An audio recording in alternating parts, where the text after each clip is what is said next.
Government Business State of the Nation Address by His Excellency the President, Dr. Lazarus Chakwera, from the Chair of State.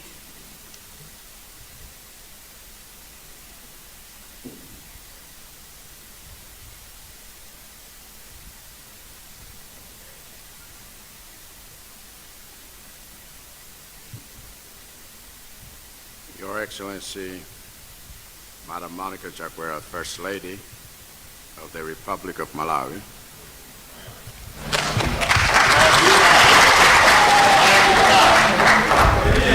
Right Honorable Dr. Saulos Chilima, Vice President of the Republic of Malawi.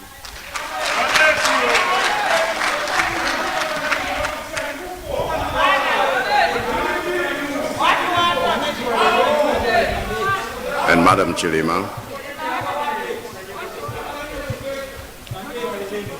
Right Honorable Catherine Gotani-Hara, MP, Speaker of the National Assembly.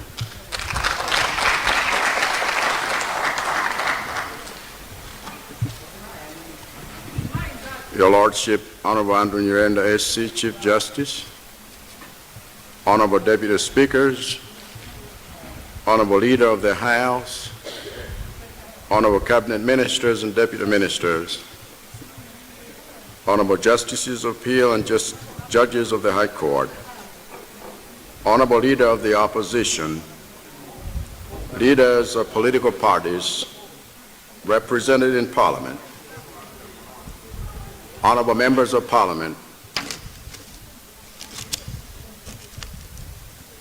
His Excellency George David Gune, Dean of the Diplomatic Corps and heads of diplomatic missions, Mr. Zanga Chikosi, Secretary to the President and Cabinet, senior government officials, distinguished invited guests, ladies and gentlemen.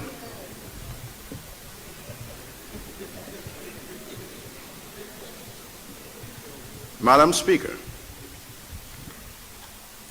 as you will recall,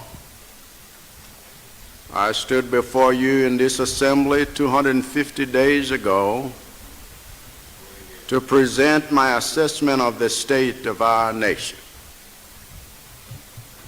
On that auspicious occasion, I stated in no uncertain terms my twin convictions that ours is not a poor country, but an impoverished one. And that since the poverty of our people is man-made, it can and must be unmade.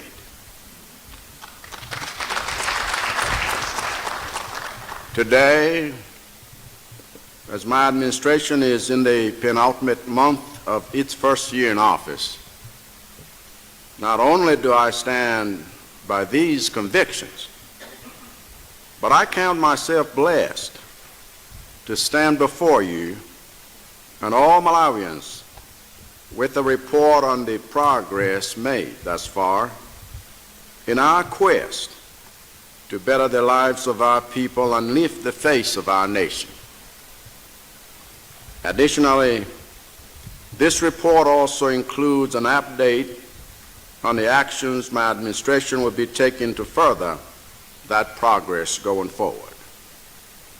Madam Speaker, when I speak of national progress, it is important to understand my meaning. For without a consensus on what we are collectively trying to accomplish, we will inevitably become a nation of competing priorities, not a nation of completed priorities. In this regard, it must be remembered that at this point in our nation's history, we have come out of 3 decades of economic, social, and political mismanagement and have 4 decades to change course by accomplishing the vision spelled out in the Malawi 2063 agenda. As such, it is important to have a clear and measurable target of what we are setting out to accomplish towards that vision in the next 4 years.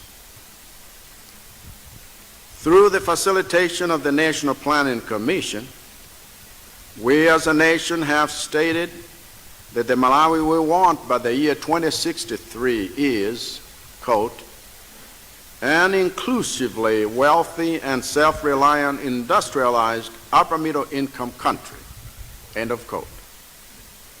However, I want to focus on where we are now and where we must be next year to know that we are on track to reach our 2063 destiny. In other words, although we have a vision of what we want to be as a nation by the time we celebrate a century of independence, we must sharpen that vision further by stating clearly what we want to be as a nation in 4 years, and by extension, what we need to do as a nation in this coming year. For avoidance of any doubt, to move us 10% closer to the vision spelled out in Malawi 2063, my administration's chosen outcomes for the next 4 years are threefold. Firstly, we aim to achieve permanent food security for all Malawians so that hunger is forever a thing of the past. Secondly, we aim to create jobs for Malawi's youth so that they are self-reliant, active, and productive contributors to Malawi's development. Thirdly, we aim to create wealth for Malawians so that they are the primary beneficiaries of any economic activity we foster. Put simply, the three-pronged yardstick by which we will measure either the urgency or agency of any government policy or program or project we will be presenting before this House is whether it puts meals on the tables of Malawians, money in the pockets of Malawians, and work in the hands of Malawians. This is not to say that other outcomes envisioned by Malawi 2063 agenda are not important. But as I stated in my address on the eve of the new year, we must have priorities that spearhead that progress.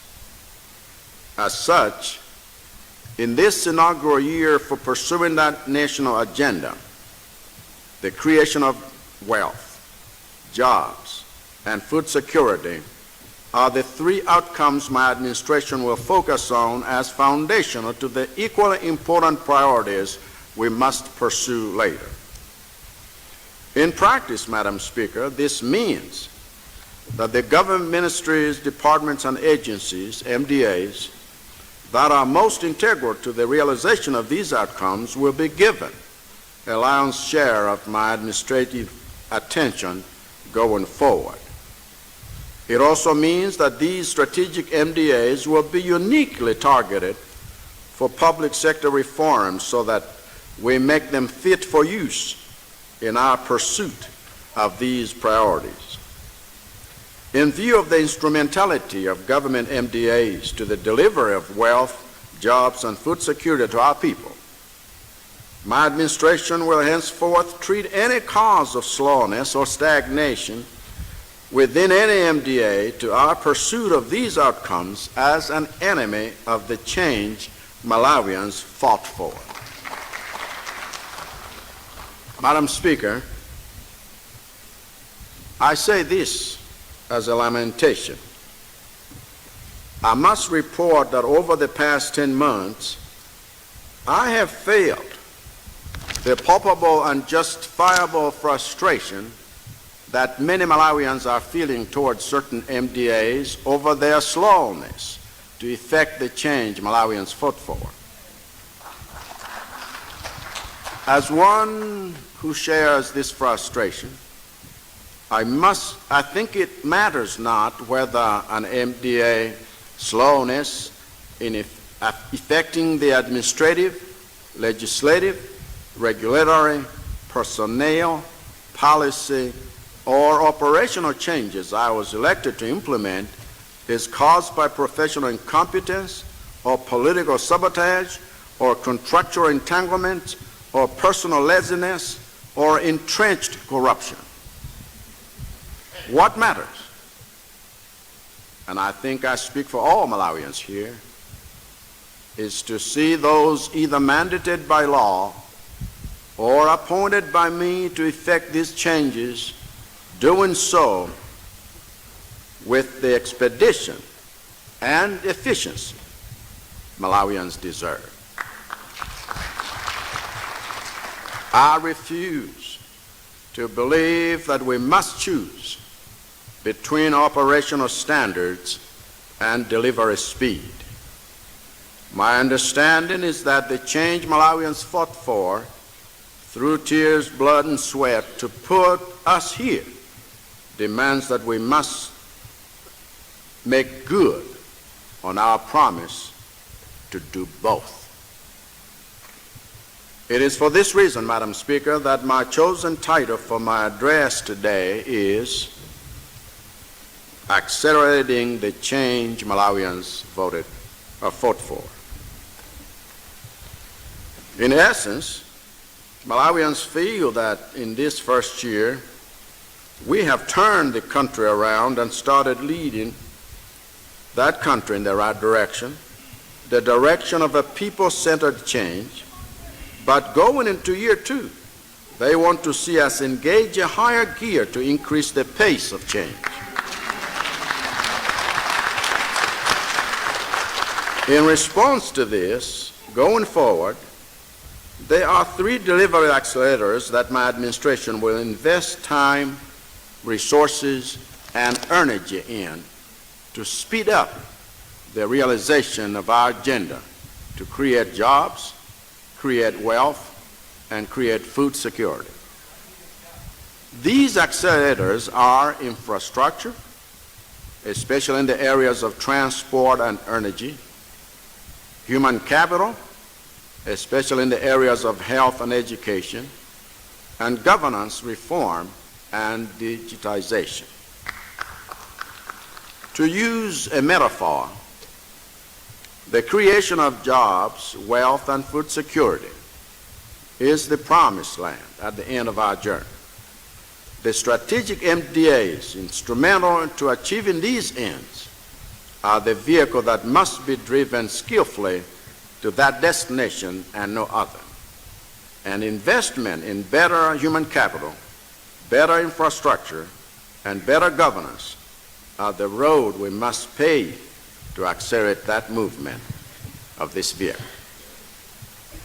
Allow me, therefore, Madam Speaker, to now report on the kind of movement our MDAs have registered as a vehicle for delivering the change Malawians fought for, as well as the deliberate measures my administration is putting in place to accelerate the pace thereof. First, the state of change for the legislature. Madam Speaker, the legislature is the epitome of representative democracy.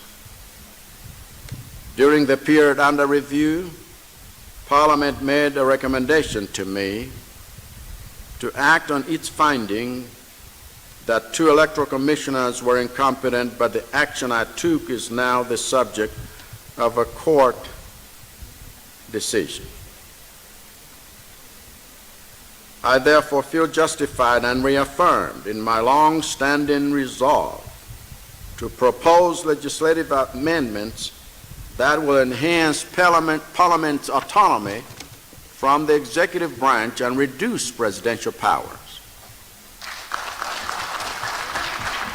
I'm therefore happy to report that the bills for establishing the autonomy of Parliament have just been drafted and submitted to the Minister of Justice in readiness for tabling during this budget meeting.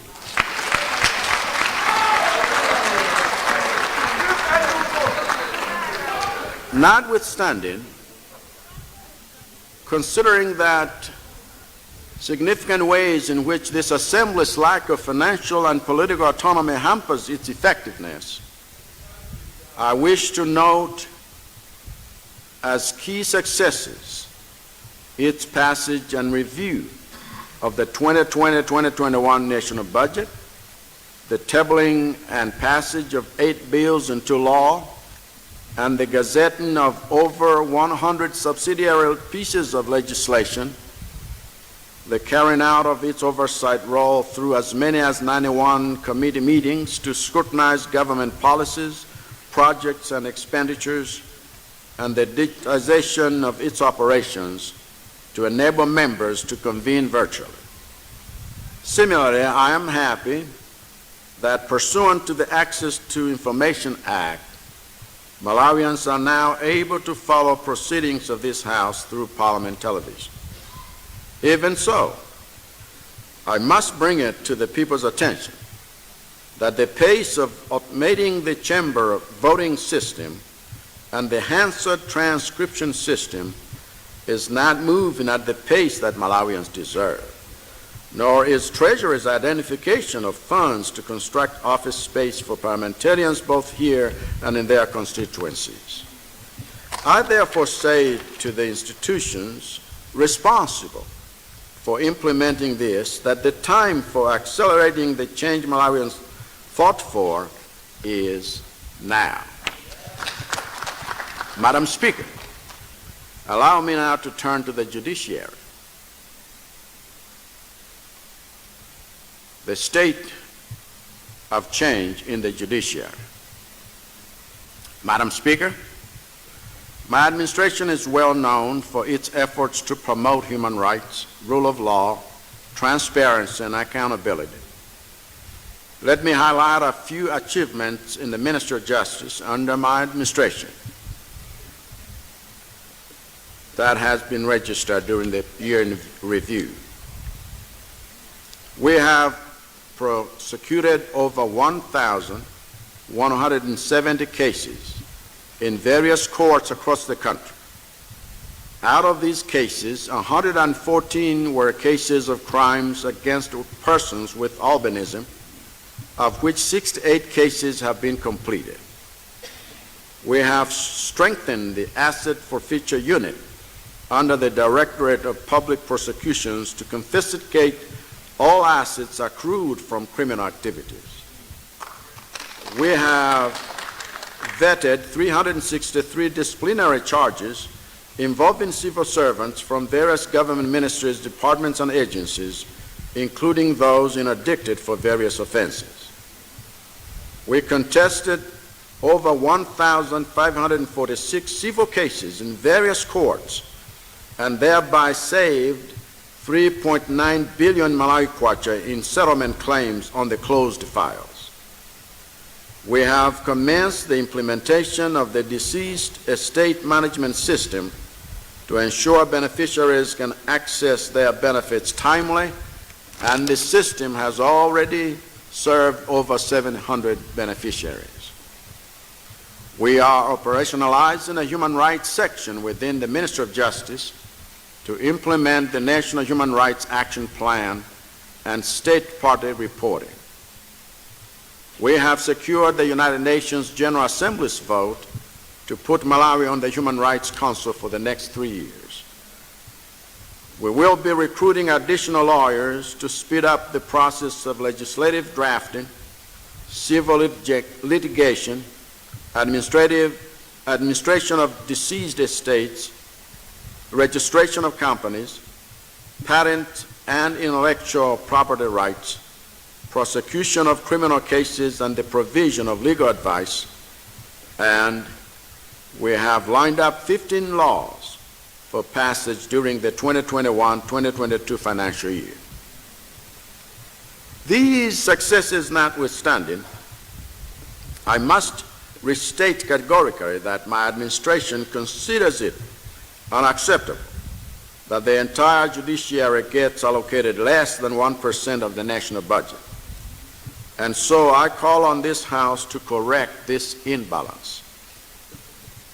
I also urge this House to consider seriously my administration's upcoming proposal to institutionalize through legislation the minimum percentage to be allocated to the judiciary, as well as my proposal to amend Parliament's standing orders to have the judiciary vote defended by the Chief Justice.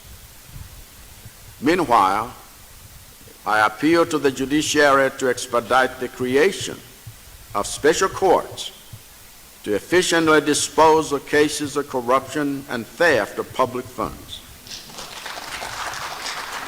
Recent actions by my administration exposing the status of systemic corruption demand haste on this matter, as does the feeling among Malawians that the time for accelerating this change they fought for is now.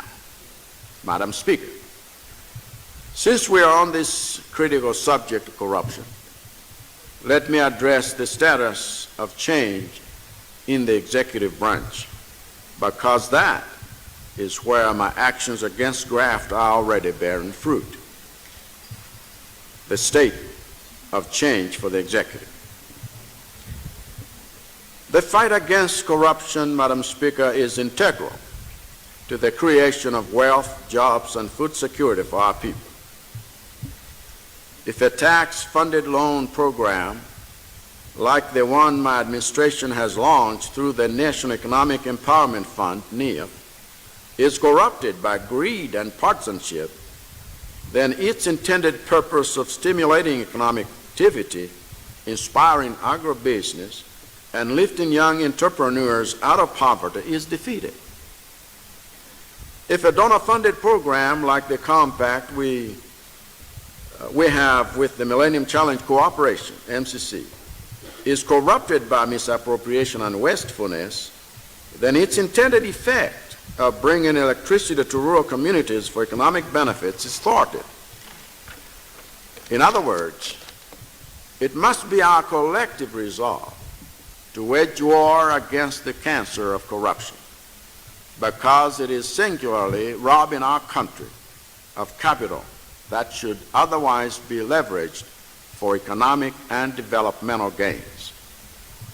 My administration's first weapon against any form of corruption is stronger internal controls and consequential regulatory systems within all government MDAs. When I summoned the controlling officers of MDAs to account for the use of COVID-19 funds from last year, it was apparent that one of the main factors contributing to the theft of public funds in this country is controlling officers who are either too weak or too negligent or too compromised to hold public servants accountable for their use of public funds. My administration will therefore focus on a significant portion of its fight against corruption on strengthening internal controls in all MDAs. So far, we have already successfully shut government coffers tight to members of governing political parties who wish to continue the previous regime's corrupt practice of using public funds to finance political party functions. However, Madam Speaker, we recognize that this is not nearly enough. Our next step is to strengthen internal controls to also stop the siphoning of public funds by unscrupulous civil servants through dubious allowances and expenses, just as we must also have controls to stop greedy private sector players from stealing public funds through procurement monopolies and inflated prices. I'm therefore hopeful and confident that this House will insist that this priority of strengthening internal controls within MDAs be reflected in its budgetary considerations. For my part, I have already stated recently that I have no interest in having in my cabinet individuals who either neglect or weaken or exploit the internal controls designed to stop corruption dead in its tracks within their institutions. Regardless of which party in the Tonse Alliance a member of the executive belongs to, if I am not satisfied with their stewardship of the interests of Malawians, I will replace them, because by the end of the day, they all answer to me. And additionally, Madam Speaker, I will soon be receiving recommendations from the task force I delegated the Vice President to lead in proposing a new structure for the civil service with stronger internal controls for service contracts, procurement procedures, and allowances. As such, you can expect those proposals to form part of my legislative agenda and guide my expectations of ministers in the coming year. Madam Speaker, our second weapon against corruption and public accountability through governance institutions that are well equipped and well led to probe the integrity of transactions in both the public and the private sector. Without strong and brave leaders at the helm of oversight and law enforcement bodies like the Malawi Police Service, MPS, the Anti-Corruption Bureau, ACB, the Malawi Revenue Authority, MRA, the Financial Intelligence Authority, FIA, the Public Procurement and Disposal of Assets, PPDA, the Directorate of Public Prosecution, DPP, the National Audit Office, NAO, and the Ombudsman, our declaration of war against corruption will remain cosmetic at best.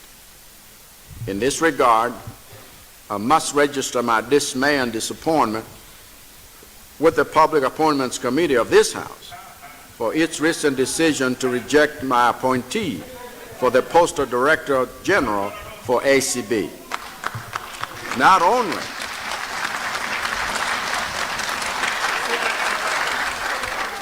Not only does this decision deny Malawians the services of a strong warrior, but it also delays our plan to empower the ACB to recruit additional prosecutors and implement the National Anti-Corruption Strategy 2 of 2019 to 2024. I therefore call on this House to put political and personal interests aside and do its part in accelerating the change Malawians fought for.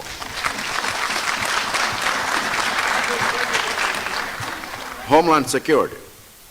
Madam Speaker, fighting crimes like corruption can only succeed as a collaborative effort between different stakeholders.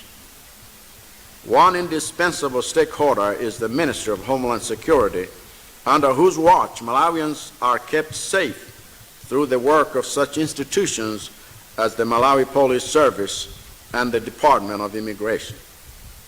It is therefore critical for us to continue strengthening this ministry, and toward that end, my administration will take the following measures in the 2021-2022 financial year. We will continue the infrastructure development projects for the staff of our security agencies. We will continue rebuilding the public image of and restoring public trust in the police. We will recruit 3,000 police constables and 2,500 police officers and train 200 general detectives and 250 drug detectives and 150 prosecutors. We will enhance the capacity of border security to deal with transnational crimes, such as smuggling of our subsidized fertilizers, human trafficking, money laundering, and killing of persons with albinism.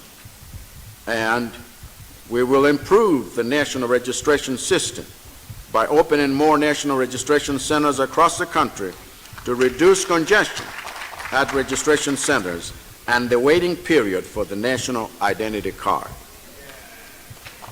Local government. Madam Speaker, Despite my administration's emphasis on the rule of law being upheld by law enforcement agencies in the executive arm of government, our first line of defense against lawlessness and disorder is the proper running of district councils, which are integral to a decentralized approach to governance.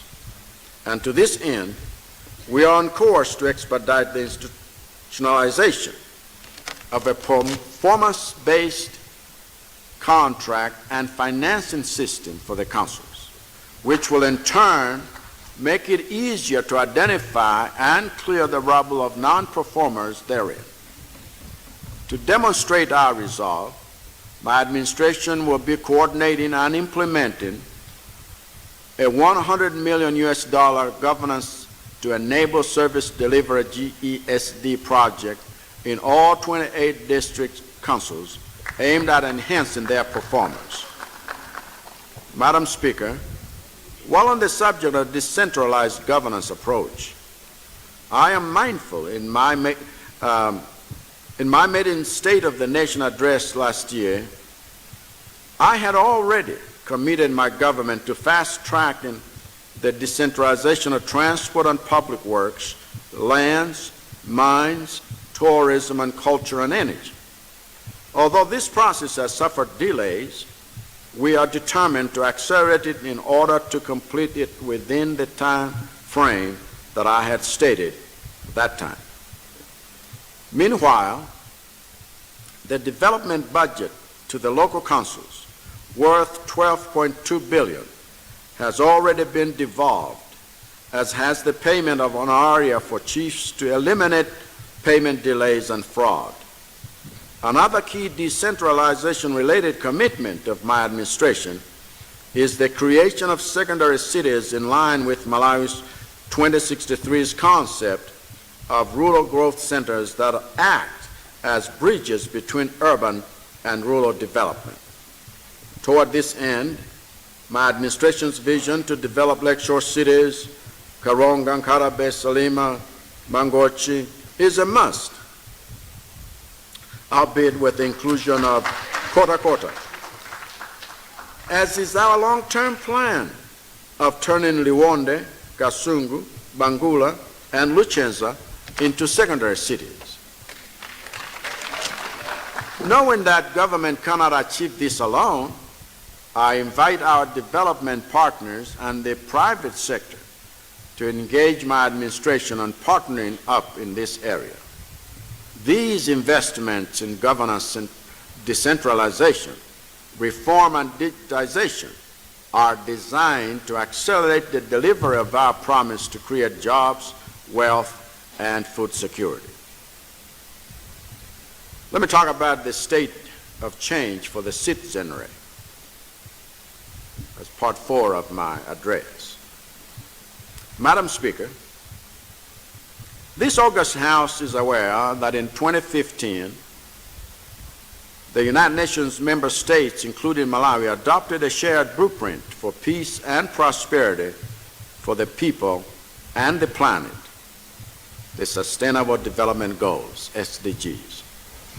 Since then, Malawians have faced numerous challenges that threaten their attainment of SDGs. More recently, the report by UNDP entitled, quote, "Leaving No One Behind, Impact of COVID-19 on the SDGs," end of quote, indicates that the long-term social and economic impact of the pandemic is increasing inequality and significantly affecting the realization of the SDGs and the 2030 Agenda. The poverty gap is therefore set to rise, with 80% set to be pushed into extreme poverty if there is no intervention.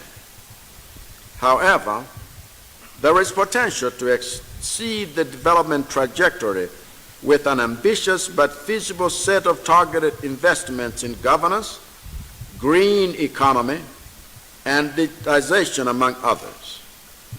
The combination of bold policy choices and investments made domestically and supported by the international community, would help us achieve human development sooner and reach the SDG targets.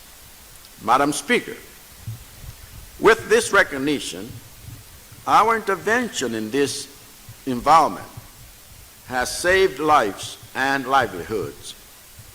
In line with the policy of not leaving anyone behind, which is SDG number 1, and end hunger, achieve food security, SDG 2, we remain committed to addressing all forms of poverty in the country.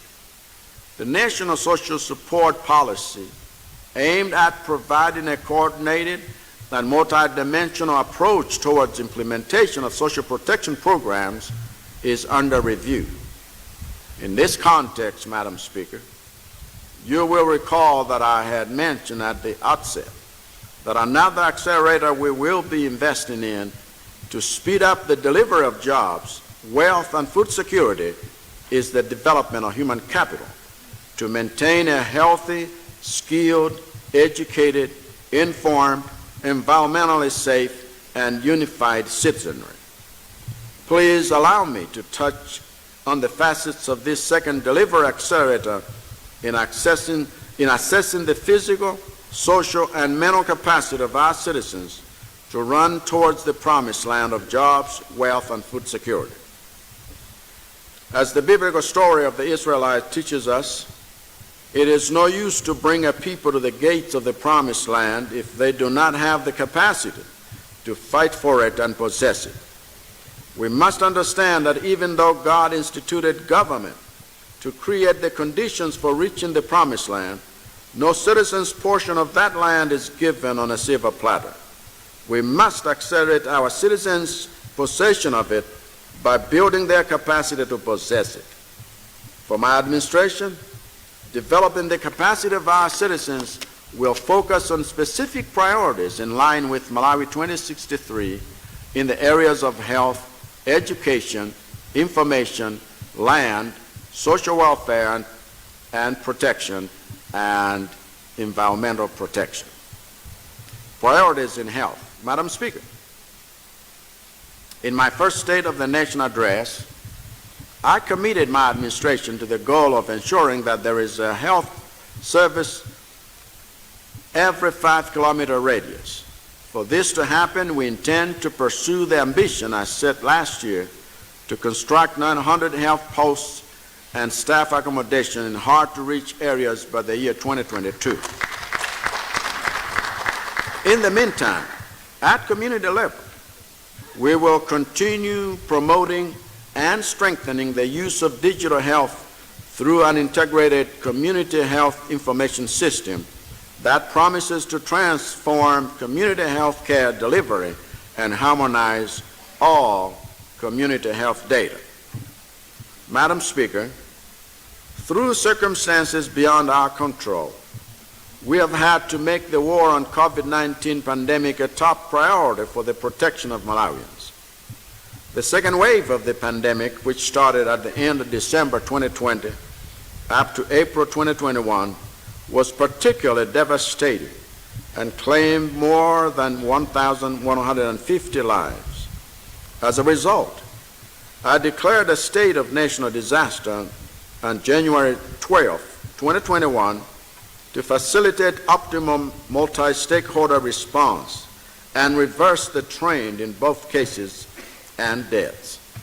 To respond to the pandemic, government developed and implemented the National Coronavirus Disease COVID-19 Preparedness and Response Plan, which outlines operational procedures for preparedness and response to the pandemic based on identified risks.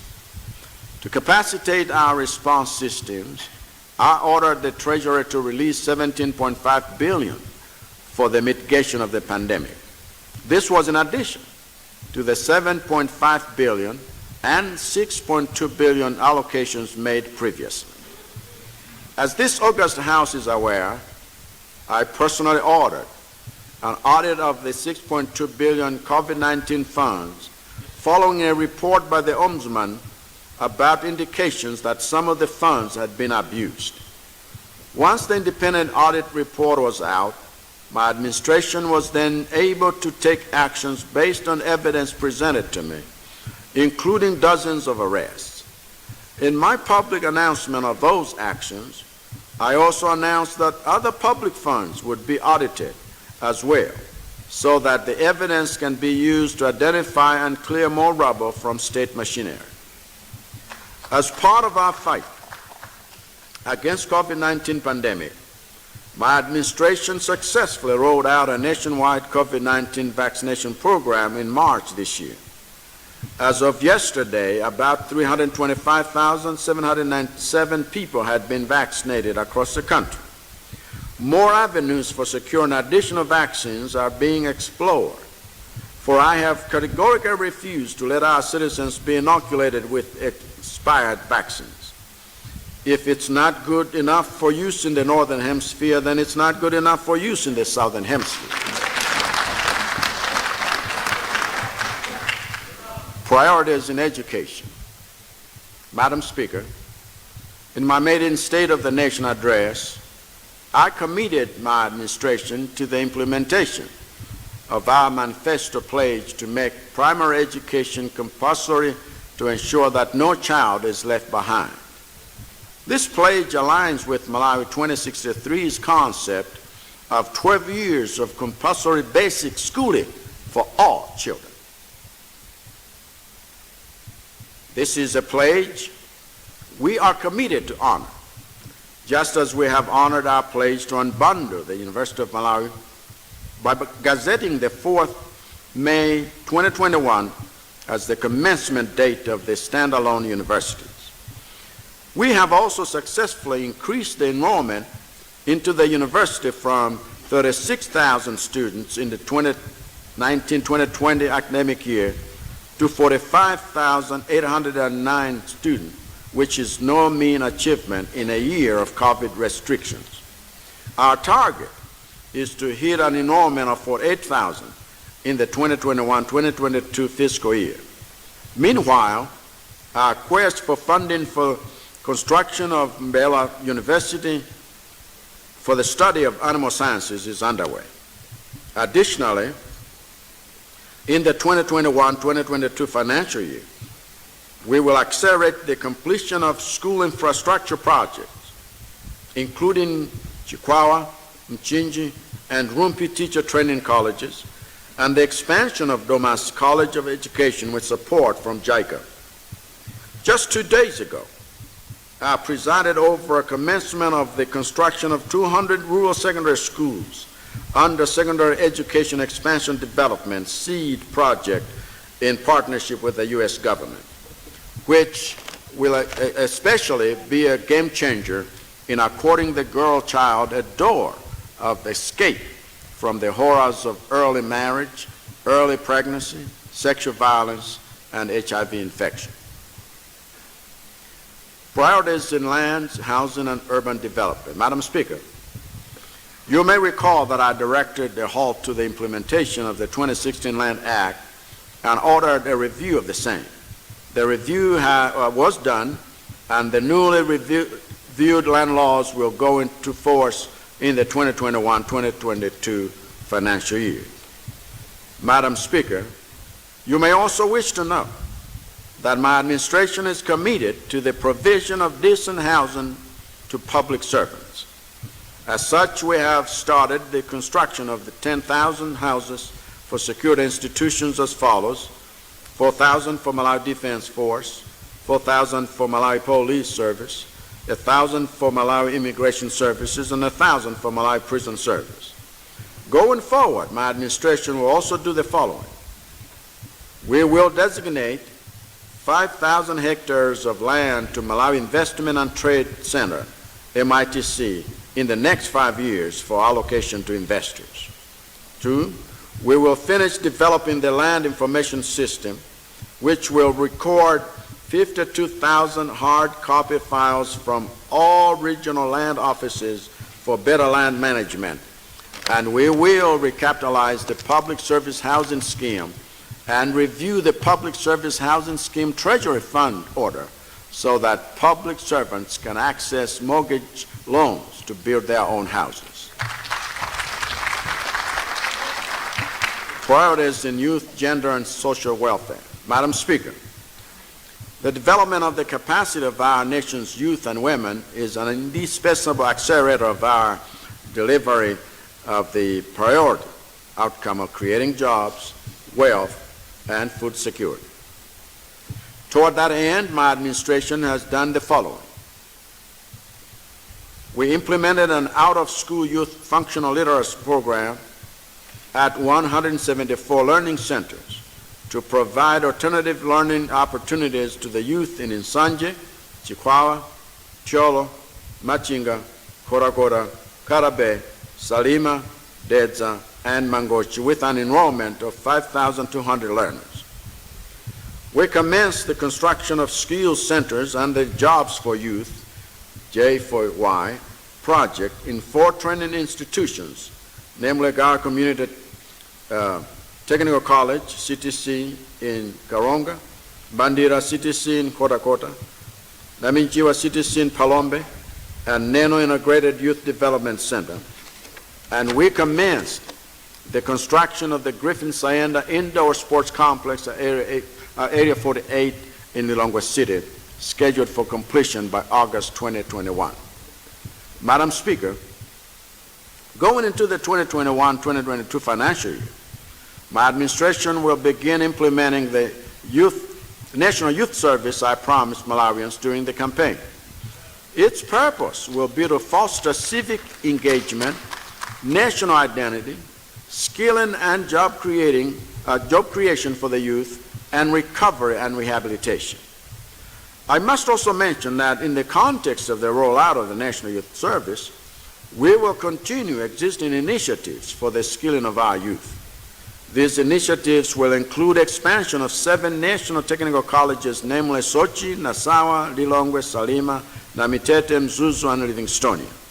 We will also work with the European Union to enable community technical colleges to equip more youth with technical, entrepreneurial, and vocational skills, as well as to unlock employment opportunities for them through our job centers. Social protection. Madam Speaker, government continues to reach out to the poorest and most vulnerable Malawians in rural areas through the Social Cash Transfer Program. With a registered total of 293,000 households, an enhanced public works program of 10,000 registered households. As a result of our intervention in this manner, our most vulnerable citizens are still able to put food on their tables. Additionally, my administration implemented a COVID-19 urban cash intervention targeting the 4 cities of Blantyre, Lilongwe, Zomba, and Mzuzu. Approximately 160,000 households in the 4 cities have received cash transfers of 35,000 kwacha each for 3 months between January and April 2021, which has cushioned those who depend on a daily wage or petty trading to survive. Even so, for the sake of sustainability, we are complementing these social protection measures with graduation-type interventions. The idea is for us to pursue the reform of shock-sensitive social protection system so that over time, the need for year-on-year emergency response is reduced. At the same time, we are scaling up the electronic payment system used for social protection programs to ease transactions and cut out fraud. Parallel to this, we will continue to roll out unified beneficiary registry system with the aim of consolidating and harmonizing the targeting and enrolling of beneficiaries into different social protection programs so that no ward that needs this intervention is missed. Priorities in information and civic education. Madam Speaker, to prepare our citizens for the work of harvesting the fruits of the seeds we are sowing today, we must harness an informed citizenry. This is why my administration has taken the bold step of operationalizing the Access to Information Act to make government accountable to the public in the spirit of servant leadership. Under the Ministry of Civic Education and National Unity, we have launched the National Civic Education Policy and disseminated educative information regarding COVID-19 response and preventative measures. Going forward, we will continue reintroducing civic education in our schools to raise a generation of patriotic citizens. Priorities in climate change and the environment. Madam Speaker, Malawi 2063 places emphasis on the need to look after the environment as a key to sustainable development. In pursuit of this, my administration has led the way in promoting sustainable waste management practices in the country and instilling a culture of cleanliness and positive behavioral change. I personally designated the second Friday of every month as a National Cleanup Day, and I thank all Malawians for their enthusiasm to be part of it. However, one environmental challenge of great concern to me is the depletion of our forests and loss of our biodiversity through the wanton cutting of trees and burning of charcoal. I have no kind words for this state of things, for if we continue destroying our own environment, we are courting trouble for ourselves and even more for our children. To counter this, my administration has overseen the implementation of activities on the phase-out of ozone-depleting substances, the integration of environmental considerations into programs, the planting of over 55 million trees, and the patrolling of our forests and reserves, all of which we intend to scale up going forward. We also plan to facilitate the establishment and operationalization of the Malawi Environmental Protection Authority, MEPA, finalize atomic energy regulations, protect 88 forest reserves and 20 state-owned industrial plantations, and complete the review of the Forest Act. Madam Speaker, of necessity in the management of our environment and natural resources during the fiscal year ending was a focus on water resources management and development through, among others, the construction of the North Rukuru River Flood Protection Structure in Karonga, soon to be completed, and increased coverage of the population with safe drinking water in urban and town centers serviced by the water boards from 3.4 million to 3.6 million. Going into the 2021-2022 financial year, government initiatives for the management of water resources will include the following: rehabilitating and extending Mangochi Water Supply Scheme and upgrade Liwonde Balaka Water Supply Scheme under Southern Region Water Board, implementing the Lilongwe Water Supply and Sanitation Project and the raising of the Kamuzu Dam 1 to increase water supply and coverage within Lilongwe, and commencing the construction of a new water source to augment the existing water sources for Blantyre City. The state of the change in the economy, it's a fifth part of my address. Madam Speaker, let me now turn to the state of the economy.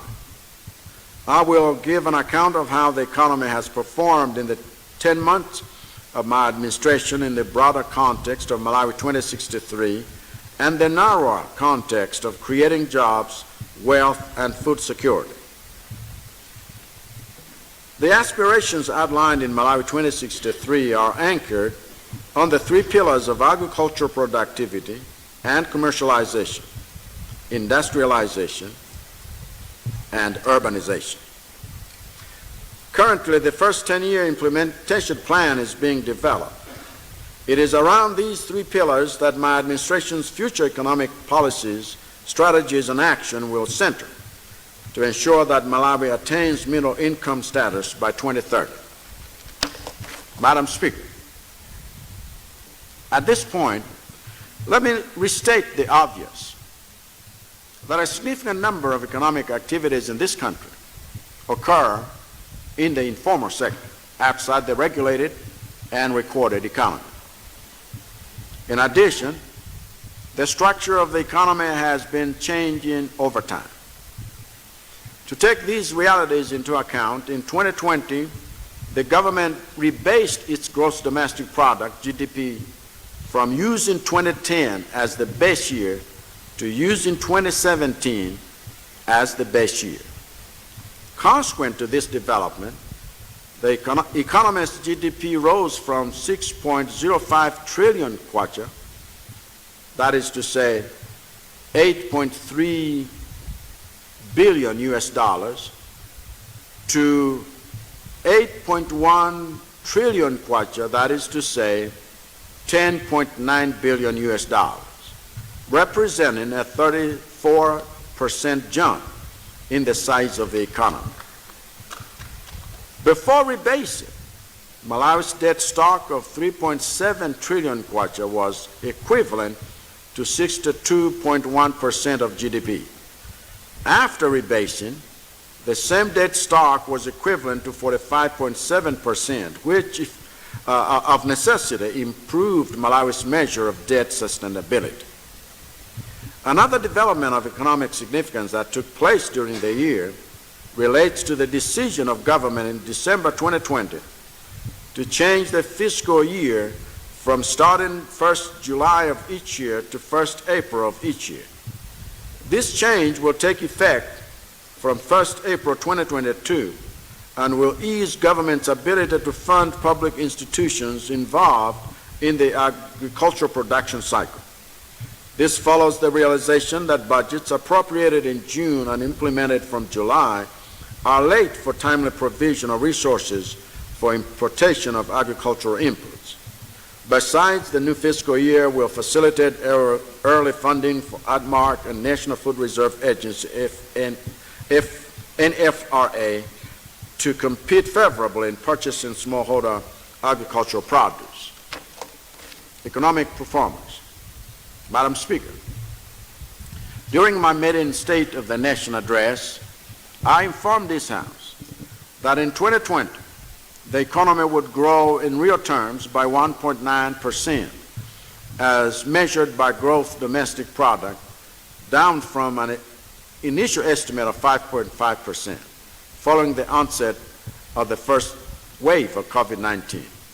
This growth rate was, however, revised downwards again to 1.5% in August and 0.9% in October due to the second wave of the COVID-19 pandemic.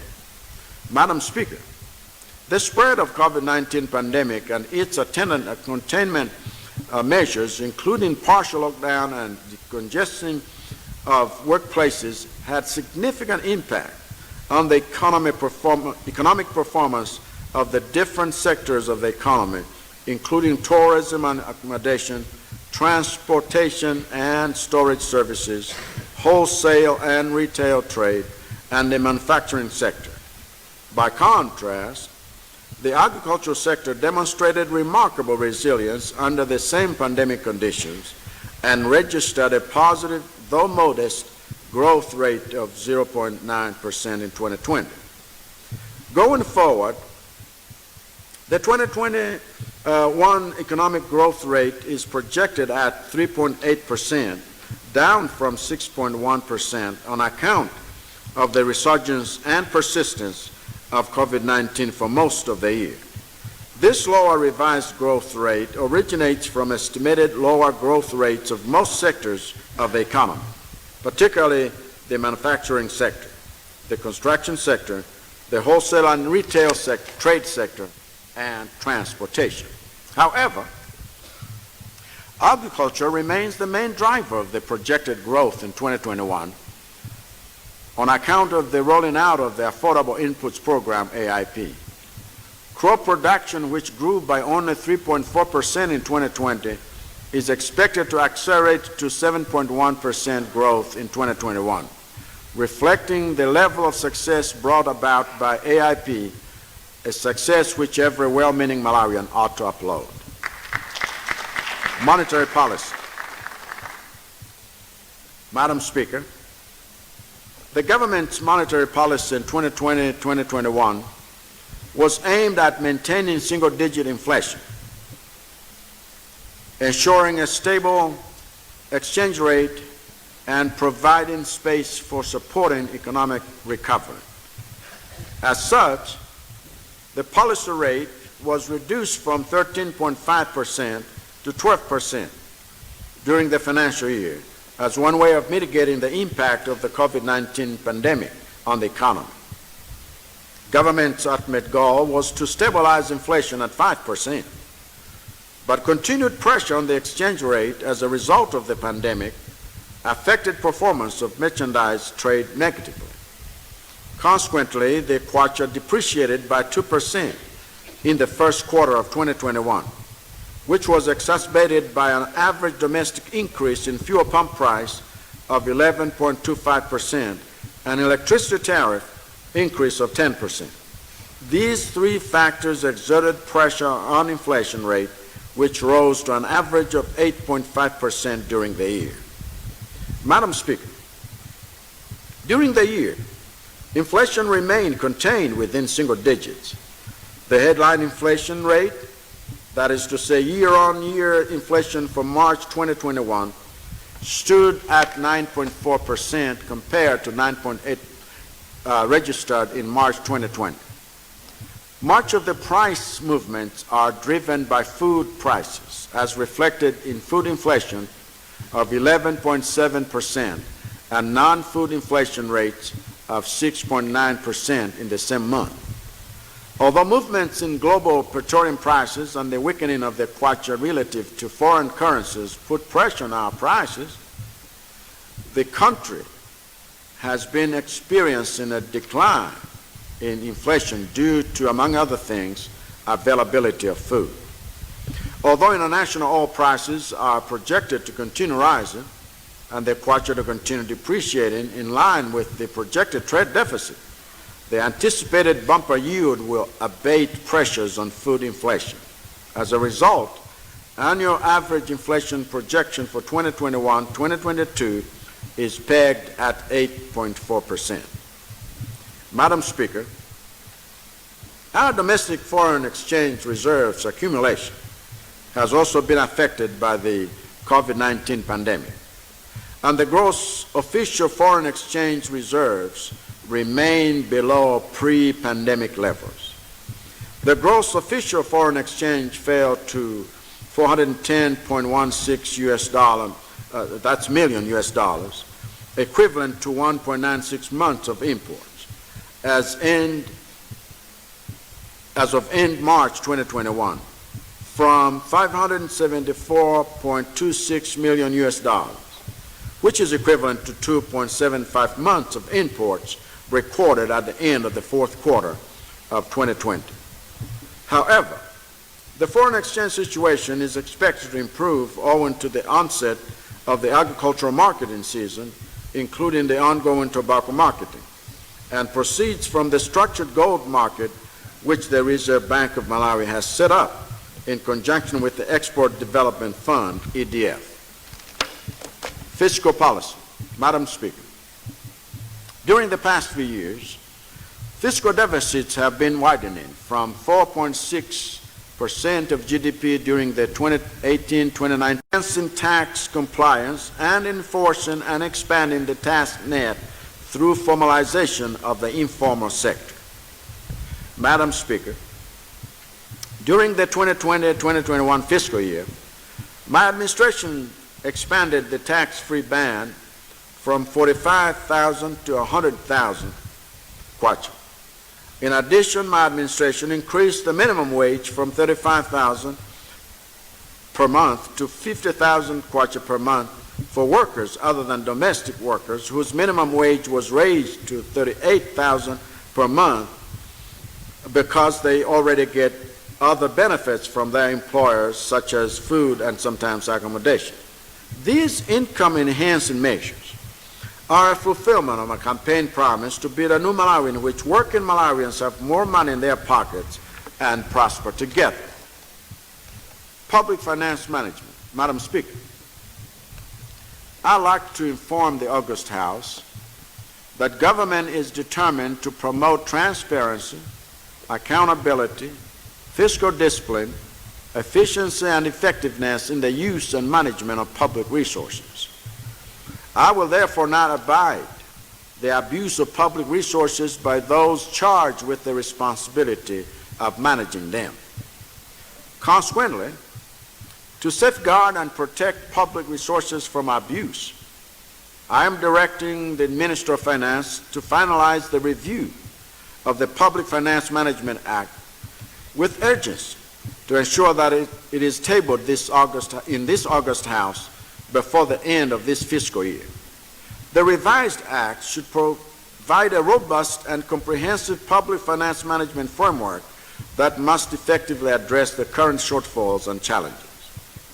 Madam Speaker, in line with my super high five pillar of prospering together, the National Economic Empowerment Fund Limited, NEF Limited, will continue with loan disbursement targeting women and the youth. I'm happy to announce that the loan portfolio will increase from the current 40 billion to 75 billion in the 2021-2022 financial year. Macroeconomic program with IMF. Madam Speaker, as you are aware, the International Monetary Fund, IMF, has been supporting Malawi under the Extended Credit Facility, ECF program. The Minister of Finance has already commenced discussions with the IMF that will lead to negotiations for another program which will anchor the 2021-2022 fiscal framework and budget. My administration will ensure that the new ECF program prioritizes macroeconomic policy objectives aimed at entrenching macro stability and spurring sustainable, inclusive, and resilient economic growth. Malawi has been on these programs for a long time, and it is time we came up with a realistic program that stays on track and achieves its intended purpose. Madam Speaker, I also have some good news for the business community. In order to improve the ease of doing or starting a business in the country, particularly during the 2020-2021 financial year, my administration completed the procurement of a new business registration system for the Department of the Registrar General. This will make it easier and faster for Malawians to register and formalize their businesses. In turn, it will allow businesses to access credit and benefit from my administration's policies that are aimed at empowering Malawian-owned businesses, especially those run by women and the youth. Furthermore, as part of my administration's public sector reforms, the Department of the Registrar General is being transformed to become the Companies and Intellectual Property Office. This is designed to make it more vibrant and proactive in promoting the formalization of businesses as well as promoting the generation, protection, and exploitation of intellectual property for inclusive wealth generation in line with Malawi 2063. Some were up in arms with apocalyptic warnings that this was doomed to fail. Thankfully, we ignored the false prophets of doom and delivered a program that has reached 3.8 million farming households, the highest number of beneficiaries for any such subsidy program in the history of Malawi. Preliminary agricultural production estimates indicate that this year maize production increased by 18.3% over last year's production, from 3.8 million metric tons in 2019-2020 season to over 4.5 million metric tons in 2020-2021 season. More significantly, the 2020-2021 production level is 42.6% above a 5-year average of 3.1 million metric tons. This is more than sufficient for domestic consumption and a projected surplus of 1.1 million metric tons over the country's estimated consumption needs will be exported to boost farmers' incomes. I wish to put it on record that my administration is not allowing this success to make us complacent. We are already conducting the Malawi Vulnerability Assessment to identify areas of low yields, to ensure that those who may be food insecure in 2020-2021 lean season are supported by my administration. Madam Speaker, although the country recorded 3.8 million metric tons of maize in the 2019-2020 growing season, the Malawi Vulnerability Assessment Committee estimated that 2.6 million people would be food insecure in the 2020-2021 lean season. I'm pleased to report that government, with support from partners, provided relief items to the affected households. The tobacco industry. Madam Speaker, the inconvenient truth about the tobacco industry in Malawi and beyond is that while Malawi has come a long way by relying on tobacco as our main forex earner, and the largest single crop contributor to our GDP, this reliance is now seriously threatened by declining demand worldwide. In fact, this year we anticipate to earn below 200 million US dollars. This is enough evidence to make us think twice about our economic reliance on tobacco. Clearly, we need to diversify and grow other cash crops, like cannabis, which was legalized last year for industrial and medicinal use. I therefore directed Minister of Agriculture to begin consultations on a radical search for a basket of alternative crops so that by 2030, the Malawi economy can do away with its reliance on tobacco, except in limited cases where there are pre-agreed quotas and prices in an off-take compact agreements trade model. Madam Speaker, in the meantime, before we cross that bridge, my administration has moved a step forward by proposing changes in the labor laws which shall be tabled in this House very soon.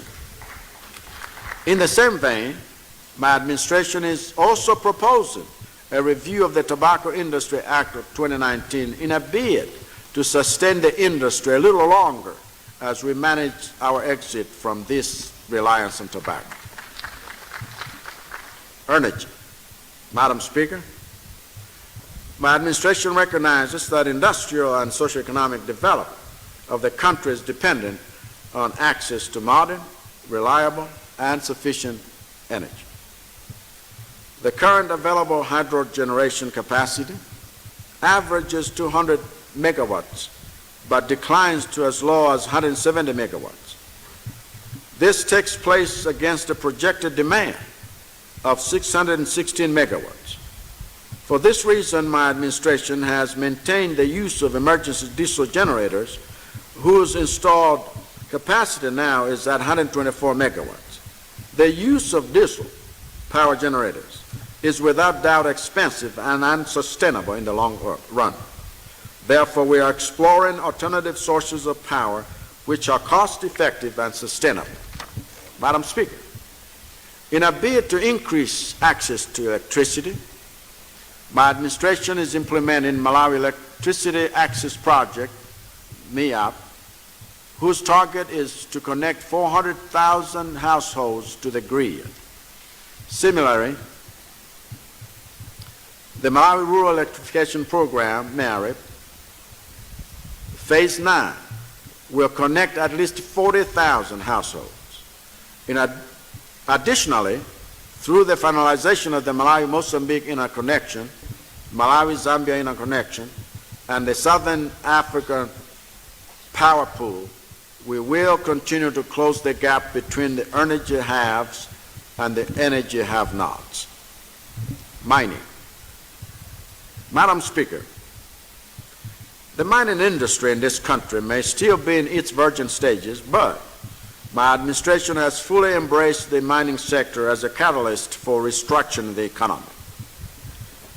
But here I must caution that the mining industry in this country is at risk of vicious exploitation by both local and foreign forces with no regard to the sovereignty of this country and its endowed natural wealth.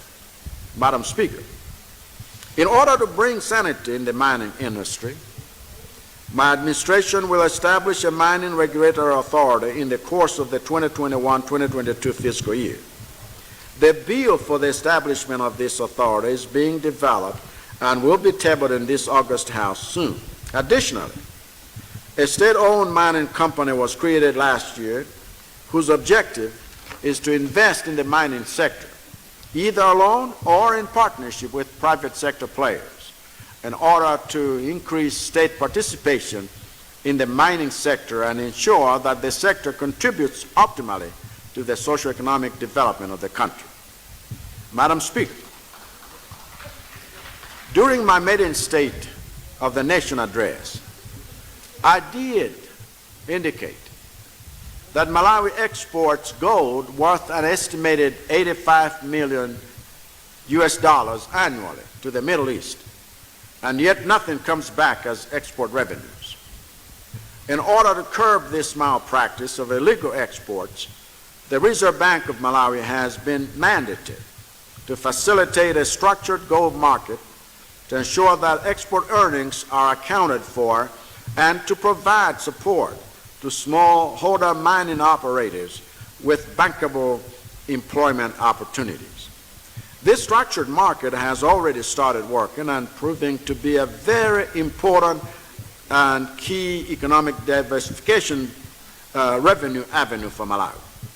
Currently, the sector accounts for between 1% and 3% of GDP, but its formalization has the potential to change the structure of the Malawi economy significantly. Trade and industry development. Madam Speaker, in the year under review, my administration, among other interventions, implemented the following measures to boost commerce and trade. Completed the development of the National Export Strategy 2, 2021-2026, to increase exports as a percentage of GDP from 14.6% to 18%.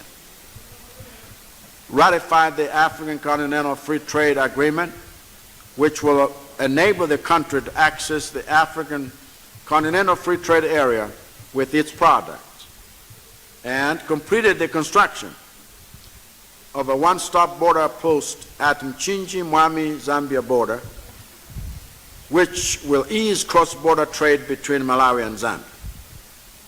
Madam Speaker, in recognizing the challenges faced by private sector firms in accessing finance, my administration developed and launched various export development financing facilities to support private sector organizations with financing for export development, including export packaging credit facility, venture capital facility, contract farming, and agriculture export facility.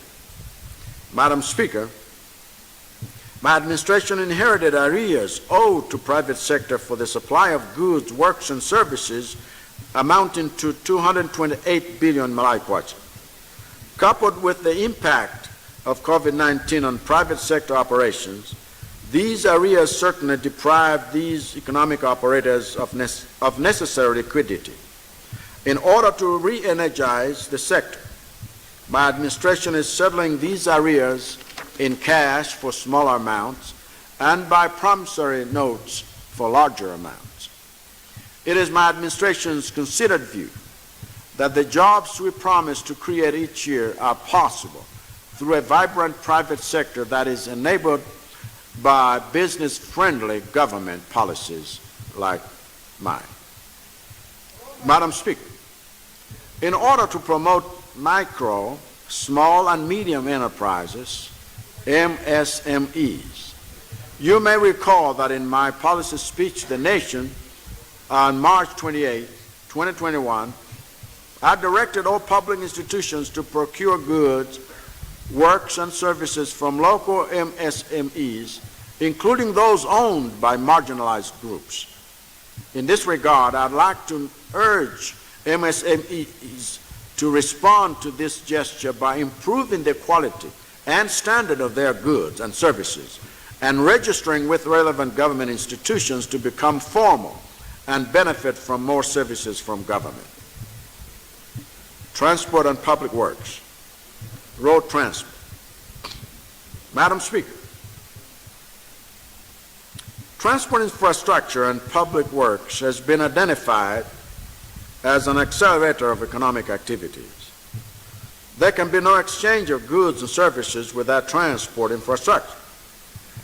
In the next financial year, my administration will commence construction and rehabilitation of several road projects, including the following: expansion to road dual carriageway of the M1 road from Crossroads Runabout to Alimaunde and Kanengo at a total cost of $25 million through a grant from the People's Republic of China.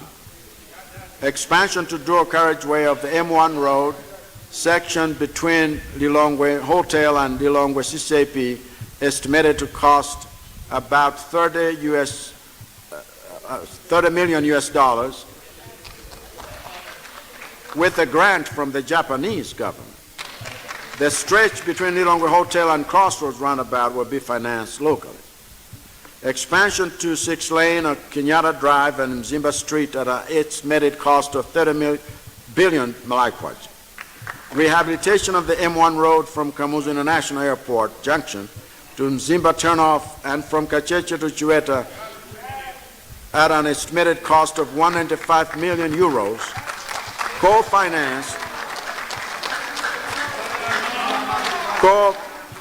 co-financed by the European Investment Bank and the Malawi government. Rehabilitation of the Nsipe Liwonde Road at an estimated cost of 30 million US dollars, financed by the African Development Bank. And construction of toll plazas on the M1 road at Chingeni and Incheu and Karinyeke and Dedza at an estimated cost of 4.2 billion Malawi kwacha. Madam Speaker, additionally, my administration will use part of the 1 trillion Malawi kwacha infrastructure bond, which will be raised on the local market, to rehabilitate and upgrade the following 8 roads. The Sanje Marka Road, completing upgrade to paved 28 kilometers. Zodiak and Chisimpalo Malomo Road, upgrading to paved road, covering a distance of 70 kilometers. The M5 Balaka Market, Kapatenga, Dwangwa, Makia, and Karabe, rehabilitation, covering a distance of 469 kilometers. Cheu Tangano Neno Mwanza, upgrading to paved road, covering a distance of 132 kilometers.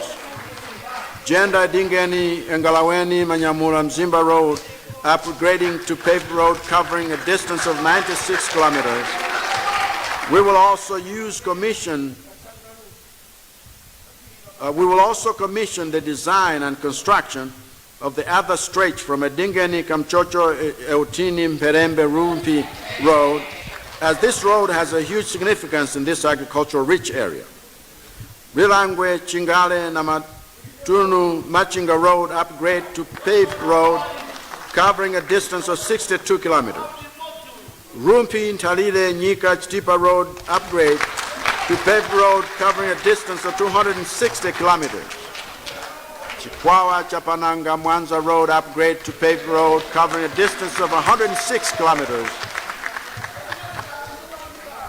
Mzimba, Eswanzini, Mzalangwe, Kafukule, Njakwa Road, upgrade to paved road, covering an extra distance of 120 kilometers from the current construction project.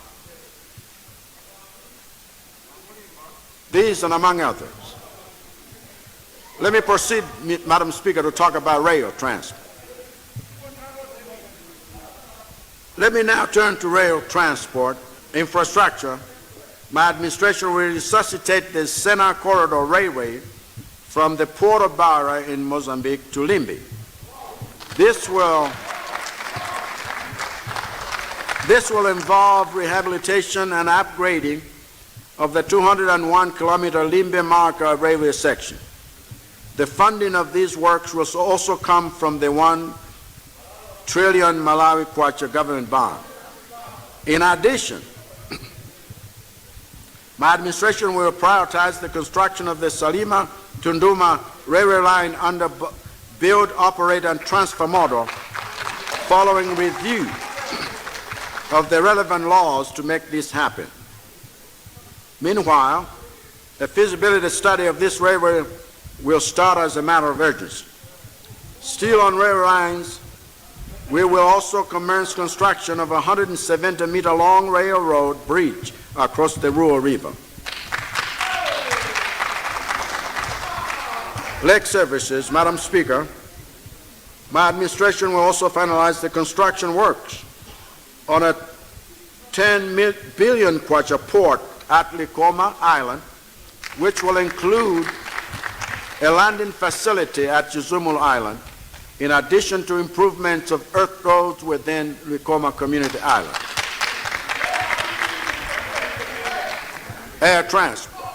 Madam Speaker, my administration is determined to bring back the glory that our flagship airline once enjoyed.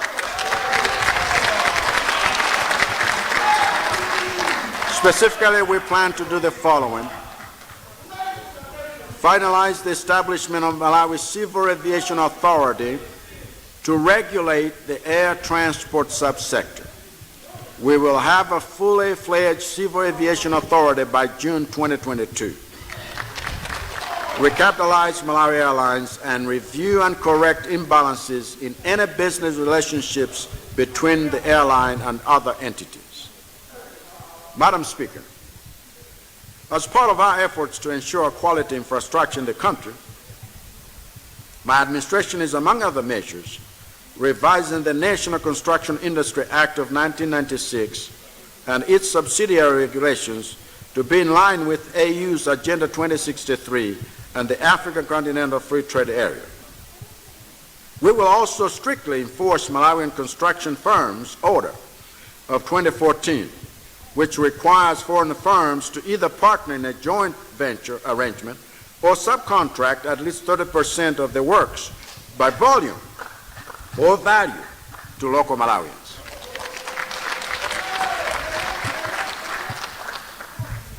Future prospects. Madam Speaker, the future of Malawi looks bright. In 2022, the economy is expected to rebound and grow by 5.4%.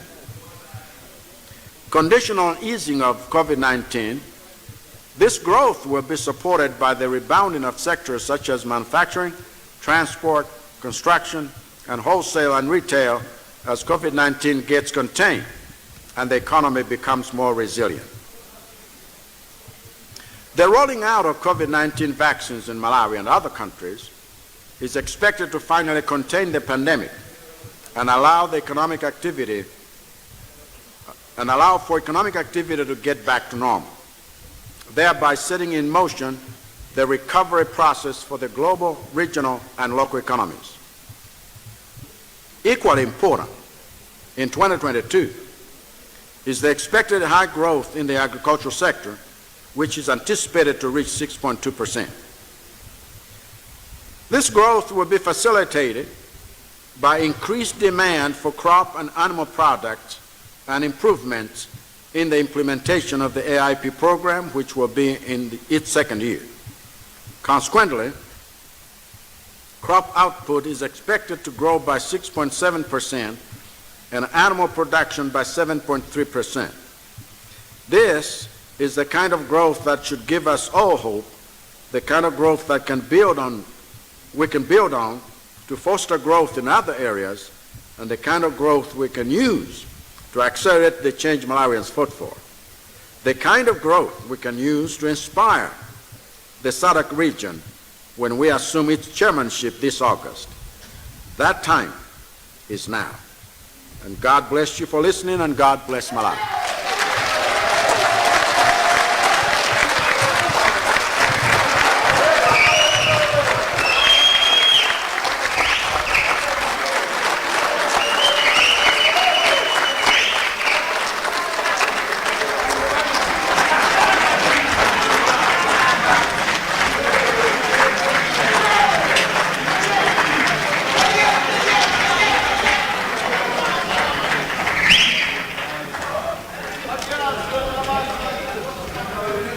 Honorable members,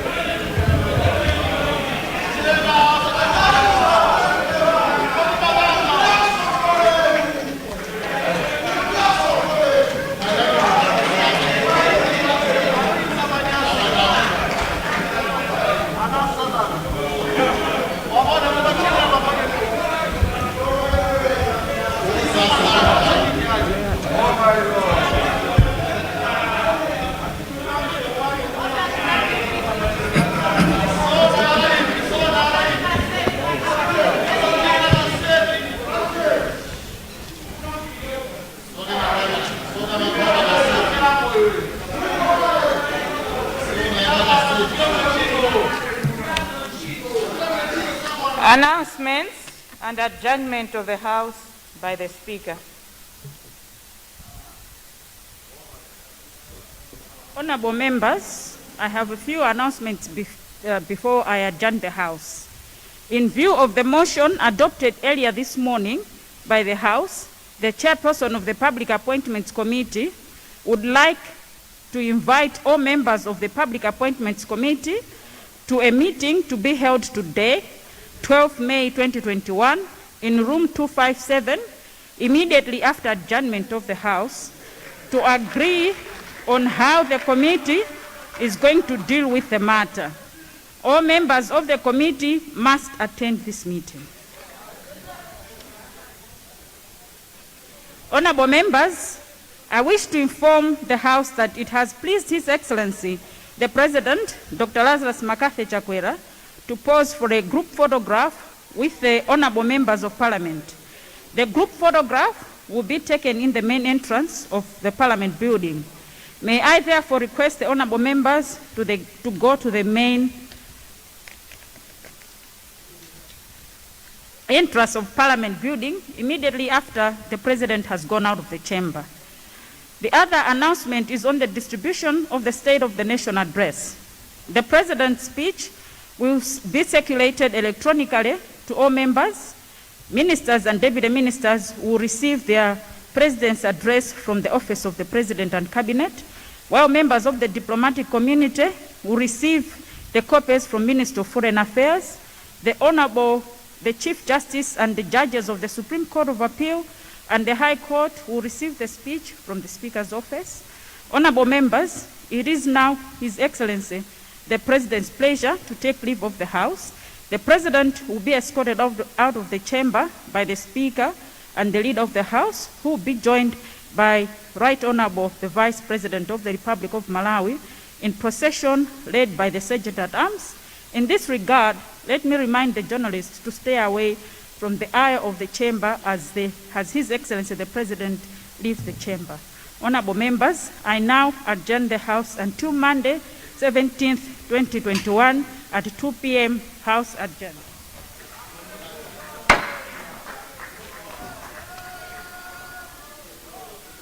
Amainda Bambo, mtsogolero dziko lino wayankhula ndithu nyumba ya malamulo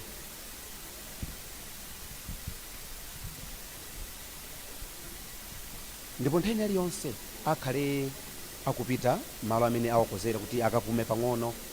Kenaka ndi pamene aphungu aku nyumba ya malamulo akhale akupita panja kuti akajambulitse, ndipo mtsogolero dziko lino apitenso panja kuti akakhale nawo pa chithunzi pamenepo. Malinga ndi mene aspika alengezera mnyumbayi ndiye kuti speech imene HE amagwiritsa ntchito kapena kuti ripoti lonse la pamene pali zimene amayankhula ndiye kuti agawano kwa wina aliyense.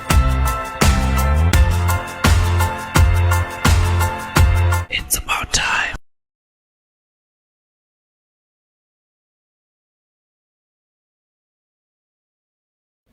Kwagwanji! Kwagwanji!